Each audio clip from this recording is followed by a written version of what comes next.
Ассалаумағалейкум, құрметті достар, мен Мишка шеф. Бүгін жеп тұрдың екінші күні. Біз қазір балығын жас жылқының етінен қуырдақ дайындайтын боламыз. Оған керекті заттардан бізге жылқының қазысы керек болады.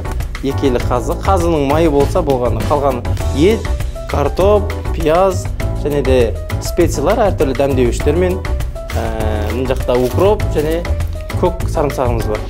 Ал кеттік. Бұны жылқының қазысын ұсақтап тураймыз.